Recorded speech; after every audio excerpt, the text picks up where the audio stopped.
Good to see you. Good to see you. You look absolutely gorgeous. Oh, thank you. Congratulations on your third annual Rare Impact Benefit. What continues to drive your passion to support youth mental health? Well, I think what drives me most is the fact that this brand has always been about being mission driven, whether it's just inclusivity or just making people feel seen, letting people know they're not alone. I think that's always been a goal of mine because I've had family members, people in my life suffer from mental illness. So it's something that matters to me because it is something that should matter to parents, schools, communities. It's something that should be brought to light.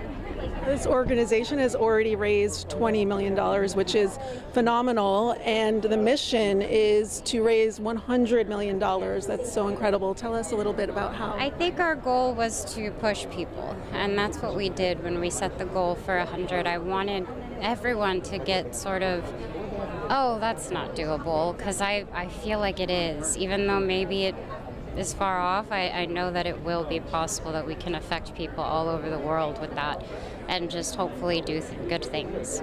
How empowering is it that you're doing it with your Rare Beauty brand? Oh, it feels wonderful. I love, I'm still a girly girl, so I love Rare Beauty, but I love Rare Beauty most because it gave me this.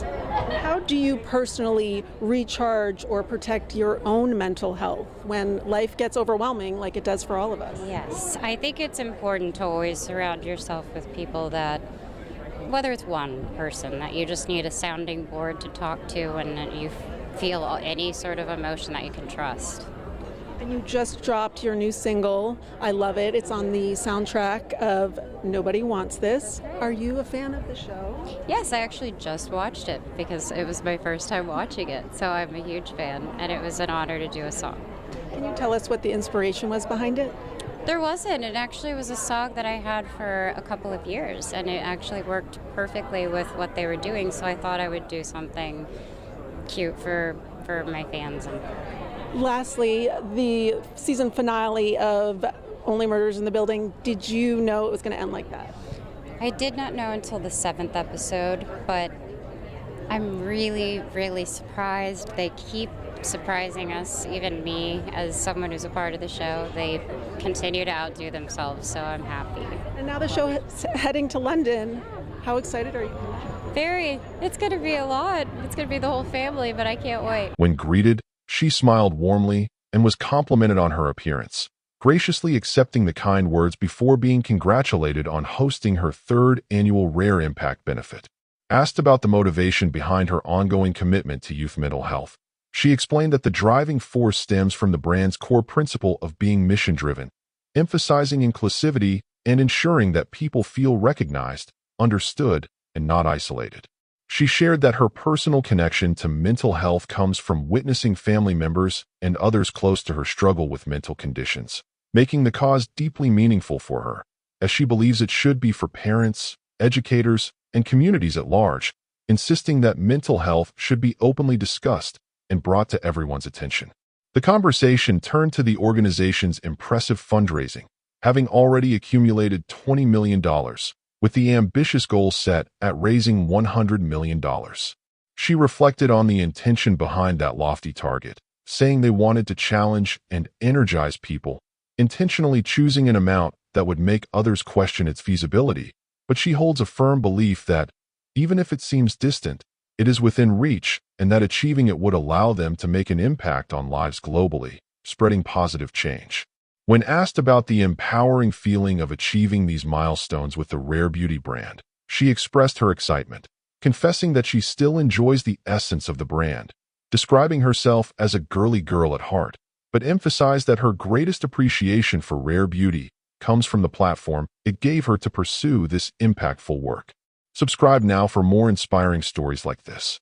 On the topic of personal well-being, she revealed her approach to managing life's pressures, stressing the importance of having a supportive circle, whether it's a group or even a single confidant, someone who offers a trustworthy space to share emotions and thoughts, which she finds essential for protecting one's own mental health when life becomes overwhelming. The interviewer then pivoted to her recent music release, congratulating her on the new single that features in the soundtrack for Nobody Wants This and asked if she's a fan of the show. She responded affirmatively, sharing that she'd just watched the series for the first time and quickly became a fan, describing it as an honor to contribute a song. When pressed about the inspiration for the track, she revealed that the song had actually been written a couple of years earlier with no particular connection to the show at first, but its vibe ended up fitting perfectly with the series, so she decided to release it as a special treat for her fans. Subscribe for more exclusive updates from your favorite stars. The discussion shifted to Only Murders in the Building and its season finale, with the question of whether she knew in advance how things would end. She admitted she wasn't aware until she reached the 7th episode, expressing genuine surprise at the twists, and noted that the showrunners continually find ways to outdo themselves, managing to surprise even her as a cast member, which makes her happy. Finally, as talk turned to the show's upcoming move to London, she was asked about her feelings regarding this new chapter. She conveyed her excitement about the transition, describing it as a significant undertaking with the entire cast and crew involved, but emphasized her eagerness and anticipation for the journey ahead. As she wrapped up, music played in the background, signaling the end of the conversation, but her enthusiasm and commitment to her causes and creative projects remained clear throughout, showcasing her dedication to using her platform for good and her genuine passion for all the ventures she embarks on. Throughout, the interview highlighted not only her professional achievements, but also her personal convictions, revealing the depth of her commitment to mental health advocacy, her pride in the rare beauty mission, and her excitement about both her music and acting endeavors. The dialogue was punctuated by her authentic responses, whether discussing the importance of community support in maintaining her own well-being, reflecting on the surprising developments in her television work, or sharing in the joy of taking her show to a new international location.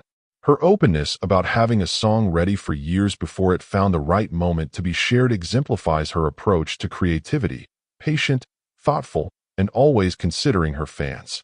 She did not dwell on the challenges, but instead focused on the potential for positive change, the thrill of new experiences, and the power of working towards ambitious goals with conviction. Her optimism was apparent as she discussed raising $100 million, seeing not an impossible hurdle, but an opportunity to unite and inspire people worldwide to do good. The interviewer, in turn, maintained an encouraging tone, congratulating her on her accomplishments and expressing admiration for the organization's success and her personal ability to balance professional creativity with meaningful advocacy. Subscribe so you don't miss more in-depth conversations with inspiring figures.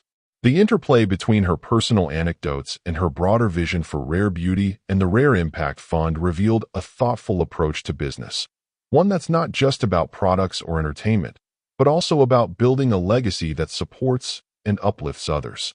When speaking about mental health, she underscored the necessity of open dialogue and community care, echoing a message that resonates far beyond her own story, aiming to normalize conversations and encourage support networks for young people everywhere. The experience of watching Nobody Wants This for the first time, despite her contribution to the soundtrack, highlighted her genuine curiosity and willingness to engage with new creative projects, while her reflections on Only Murders in the Building made clear her appreciation for collaborative storytelling and the surprises it brings even to those involved in making it. Her anticipation for the show's London chapter suggested a readiness to embrace change and a sense of adventure, underscoring a forward-looking attitude that permeates much of her work and public persona. The entire exchange was colored by her humility and gratitude for the opportunities she's been given, the platform she's built, and the community that supports her efforts, whether in the realm of beauty, music, or television. She consistently brought the focus back to the importance of making people feel seen and heard, reinforcing the foundational values that guide her endeavors. The narrative of raising $20 million, with eyes set on $100 million, served as a testament to her belief in the possibility of large-scale, impactful change, and her willingness to set high expectations not just for herself, but for everyone involved in the mission. Her remarks about Rare Beauty being more than just a brand, but rather a vehicle for meaningful work, captured the essence of her approach, combining passion with purpose in a way that seeks to benefit others. The mention of surrounding oneself with trustworthy people as a means of coping with life's difficulties offered a practical insight into her own strategies for maintaining mental health, a point that likely resonates with many. The detail that the show's ending was a surprise, even to her, added an element of relatability, showing that even those at the center of major creative projects are sometimes just as in the dark as the audience.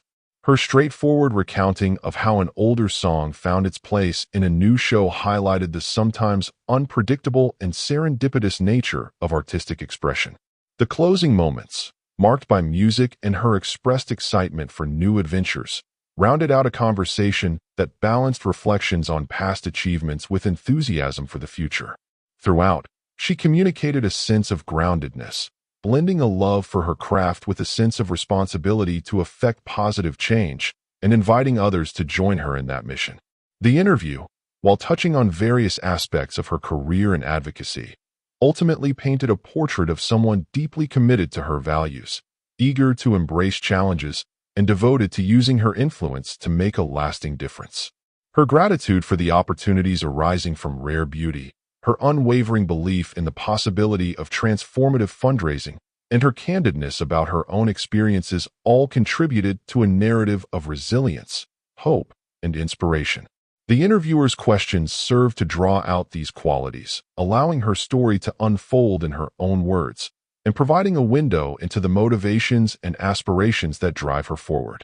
The seamless transition from discussing mental health to music, then television and upcoming projects, illustrated the interconnectedness of her work and the central role that authenticity and purpose play in everything she does. From the opening greeting to the final notes of music, the conversation remained focused on the themes of impact, community, and the pursuit of meaningful goals, offering viewers not just a glimpse into her world, but an invitation to be part of the journey. If you found this story captivating, make sure to subscribe and stay tuned for more exclusive insights and updates.